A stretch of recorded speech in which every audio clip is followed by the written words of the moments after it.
Sean, any update that you're able to provide on Darious Williams and a few of the other guys who got a little banged up last night?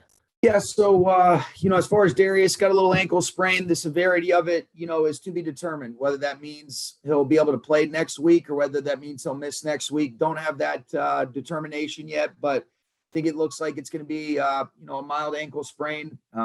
We'll continue to gather information on that.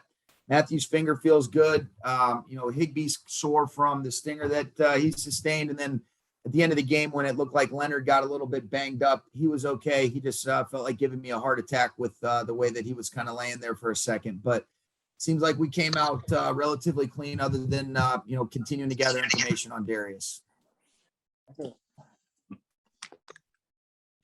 Anybody else want to raise their hand and participants? I was about to say, that's a hell of a deal. Good to see you guys later. Go ahead, Jordan.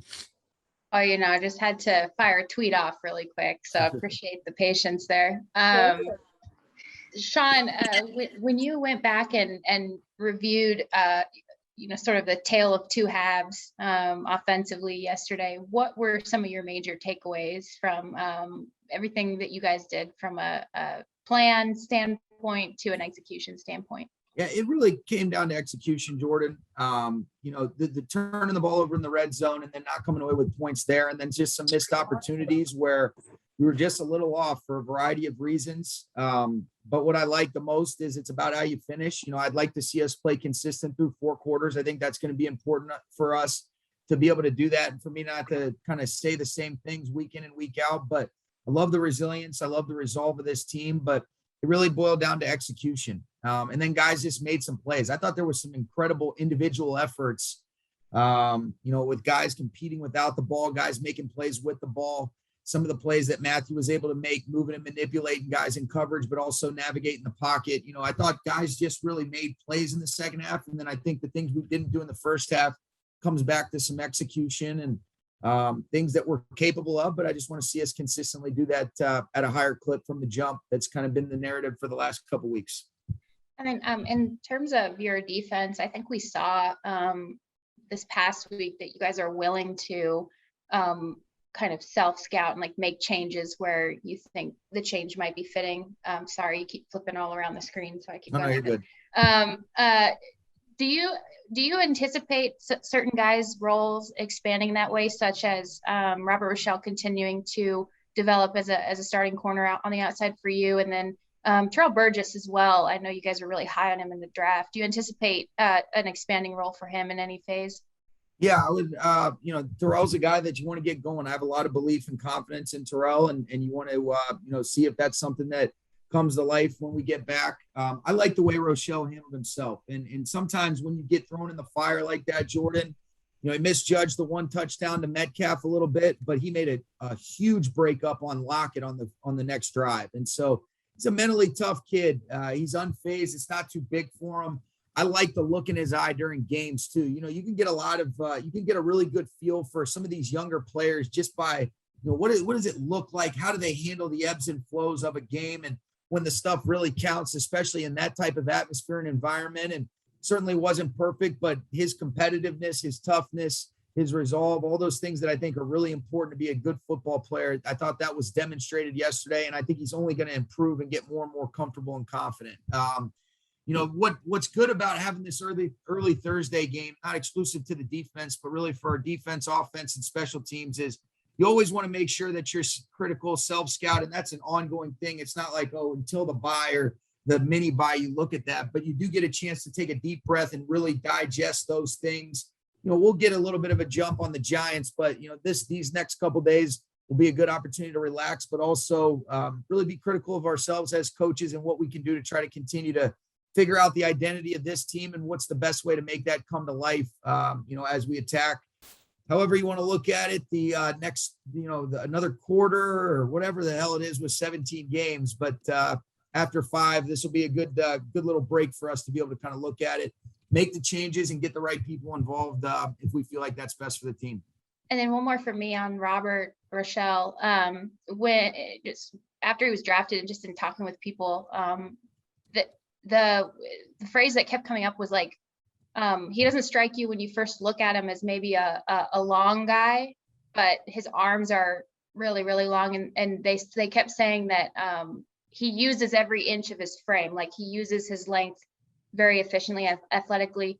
Is that something you also noticed? And I'm wondering if you can expand on what that might mean in application to what some of the things you expect him to do and those matchups you expect him to win. Yeah, he's a long guy in person and he plays long. You know, there's certain guys that are big that don't play big, but he plays with great length, but he also has the short space quickness and the lateral agilities to be able to play on the perimeter and do the things that are necessary to play the cornerback position at an elite level. And so he's got those tools, he's got those traits. You know, for a guy that didn't have a whole lot of experience, you know, where everybody wants to use the phrase, oh, he's green. I think he's got a great football acumen and a good feel, but that repetition is the mother of learning. I think he uses the reps the right way and understands how to apply it. I really like the relationship that I see him have with Coach Evero, Coach Cooley. You know, Raheem's obviously got a great connection with all those guys on defense, but especially on the back end. And so that's what I see in him. And I see a guy that's very confident. He's very self-assured. I've heard Jalen reference this, and really, I remember my grandpa used to talk about this all the time, which what really separates the great corners in this league is the short memory. You know, they're put in such a difficult spot at times. And if you don't have the ability to move on to the next play, it's going to be a bad movie for you. And I thought the best thing that I saw from Robert Rochell was his eyes flashed back. He kind of got caught in no man's land on the go ball that they hit Metcalf on for the touchdown. But it wasn't like he wasn't in bad position. He just misjudged it, and that's a technique thing. A similar type of play, even though it was a little bit different coverage, comes up where he's isolated on a ball, him and Lockett, and he ends up making a big-time breakup that forced them to settle for a field goal there. Thank you. You're welcome. Gary. Hey, Sean. Hey. You know, coming off a series of games against the Buccaneers and the unbeaten Cardinals, Seattle, always tough in the division. You're starting this next stretch of games against teams that have struggled, at least with their records and whatnot. And I know you're going to say, you know, every game in the NFL is tough to win, but how do you kind of approach this with your players in terms of maybe avoiding a letdown when, you know, people like us are pointing out that these teams and fans are looking at that and expecting you guys to just roll? We say ignore the hell out of Gary Klein, man. That's what we say. No, you know what? I think you would also know this too, though, Gary, is that even though the records are what they are, there's a reason why every single week there's those one or two results that make you say, I cannot believe that happened. It's why people lose a lot of money betting on NFL games week in and week out. And so you got to show up. You know, the thing I think, and I say this to the team all the time, Gary, that's so amazing about the NFL is the best team doesn't always win. The team that plays the best in the 3-hour span that you get is who wins the game. And there's a lot of things that factor into who wins and loses and what happens in that window of time. But for us, you know, we want to always be inside out. You know, I said that a couple of weeks ago and Lindsay liked that, but it is true. We got to be inside out. We focus on our process, our preparation, and let's not lose sight on, I don't care what the Giants record is. They're pretty competitive. They're coming off of a really big time win against an excellent football team last weekend. We'll see what they do this weekend, but there's no letdowns in this league. And if you think there are, then you get humbled real quickly. And that's just the truth. Thank you. You're welcome. Rashawn. Hey, Coach. Good afternoon. Good afternoon, Sean. Coming off the loss and then, you know, short turnaround, division game on the road, what can you kind of appreciate the most about the win last night? Yeah, just that, the way the guys handled the short turnaround, the way that they didn't let one bad performance turn into two, the mental toughness, the resolve, the ability to be able to move on quickly and not let things lag and drag. And I liked all those things. And what I was saying, Rashawn, you don't want to see us have to respond from adversity too much, but again, I like the way that we're picking each other up as a team. You know, defense did a great job getting some stops. I thought to miss that field goal, for them to really tighten up, to draw the holding when they looked like they had hit Lockett for a touchdown, for us to make them play a couple more snaps, to handle that end of the half situation the right way. And then they end up, it leads to them not getting any points. To go down, 7-3 was a big deal for us, as opposed to 10-3 or 14-3. And then obviously the second half, there was a lot of good things and a lot of things we can improve on as well. And as far as with the team, how do you handle this mini bye in terms of time away, when you get them back and things of that nature? Yeah, the way that the rules are set, which we would do anyways, is kind of you're kind of limited in terms of, they have the next 3 days off, per the CBA. We'll come back on Monday. We'll review this. We'll be able to get a little bit of extra work in, and then and get back into our normal rhythm and routine starting on Wednesday. Players will have Tuesday off, but we'll be back in with them on Monday, and kind of provides a little good rest and relaxation, chance to kind of look at ourselves as coaches over the next couple of days and let guys get their legs back and their bodies back. Thank you. Greg. Hey, Sean, I know you talked about it a little bit last night, but Robert Woods' ability to be less of a factor early in the weeks of the game plan, and to have a huge role last night, and to embrace both possibilities really equally. What does that say about him as a leader and as a veteran?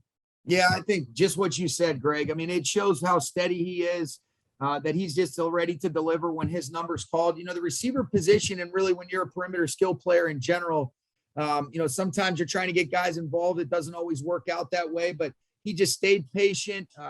He epitomizes a great competitor that does so many different things for our team.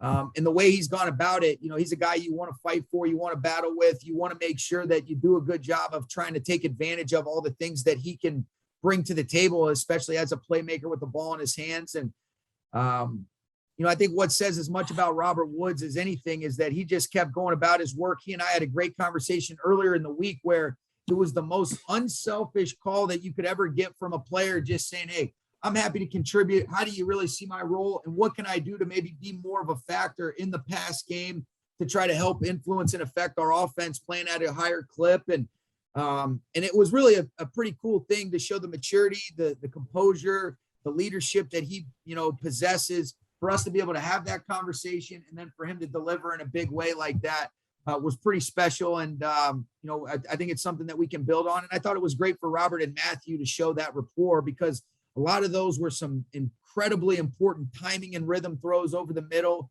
Thought he made some really tough contested catches. He was without a doubt, the player of the game offensively for us in a big way yesterday. And then I'm just curious, you talked about how this essential 3-day bye here is good timing in relation to your actual bye. It's good for the players in terms of where it comes in the season. How does this work for you as a coach and as the coaching staff? Are you learning to pace yourself better as you get, you're in your 5th year as a head coach? You're one of the top 10 longest tenured head coaches now. Have you changed how you approach? It is, yeah. You and McDermott are right there. Have you learned how to pace yourself better during a season, and how to avoid, call it burnout or call it just exhaustion from the incredible job that you have? How are you going to approach this? Yeah, I think, I feel like I say this to you guys every year, Greg, talking about the balance, but through this point in the season, I have taken better care of myself in terms of getting more rest. I'd like to think I'm a little less irritable, even though most people would probably, just say this guy's crazy no matter what. But it's been better, and I think it's about really trusting the people that you work with, knowing that in a lot of instances, what's really come to light for me is sometimes a lot of the work you do when you're so tired, you're better off going to sleep and having a fresh mind, because you end up having to repeat that work in the morning anyways, when you're not doing a very good job with a clear mindset and a clear thought process. So I think it's just, trying to have that balance of getting a little bit more rest. The balance thing is always going to be something I strive to do. But the beauty of this too is I love what I do. I'm excited about being able to kind of take a deep breath, but also do a little bit of a deep dive on some of the things we can do better, check out what's going on around the league a little bit. I'm excited to be a fan on Sunday and probably sit at home all day, watch the Red Zone, and see if Siciliano has some good stuff for us other than that Twitter video he just played. Yeah, embarrassed. Thanks. I'll try harder Sunday. I only love it. I say it because I like you. You know that. Thank you. We'll wrap up with Nick. Hey, Coach. Just wanted to ask you, just how have you been able to notice the relationship, the development of relationship between Sony Michel and Darrell Henderson over this past several weeks? Yeah, I think it's been great, Nick. I think it all starts with Thomas Brown. His leadership, the command that he has, the ability to connect with these guys is really vital to the success of that room. And I think Daryl and Sony are both two great guys.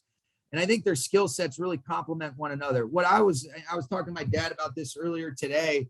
You know, I thought they both did an excellent job. I thought it was good to get the run game going. But what you saw from both those guys, too, that I think epitomizes the toughness of their coach is watching them stick their face on people in protection. Both of those guys had huge blitz pickups that we ended up creating explosive plays from. And Matthew did a great job being able to move off of it. And these are some of the better blitzing linebackers in the whole league. You know, with the Wagner, with the Brookses of the world, you know, these guys do a great job with some of their internal pressure packages. And those backs were asked to step up in a big way. But you're talking about two special human beings, got a great coach leading the way for them. And those guys are only going to get better. I thought Daryl ran hard too. You know, I think you see Sony levels runs off, he falls forward. I thought Daryl ran really tough last night. He's playing tougher. And I love to be able to see that from Daryl. It was great to be able to see him the last 2 weeks. I think he's been a real bright spot for us.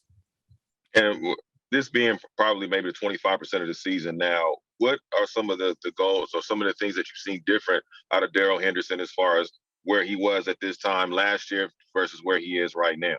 Yeah, I still see an explosive playmaker. I think you're seeing a guy that's rounding out his game. He's being more complete. Like I mentioned, the protection stuff sticks out. I think the way he's able to level off runs has stuck out. He's made some plays in the past game when he's been asked to do that, which he's always done that. But I just think you're seeing a more mature player. I think you're seeing a stronger player, a more decisive guy, a guy that's playing smarter. And I think he's only going to get better. And I think both of those backs are going to continue to improve. And that's going to be a vital part of our success offensively and for our football team as we progress forward throughout the season.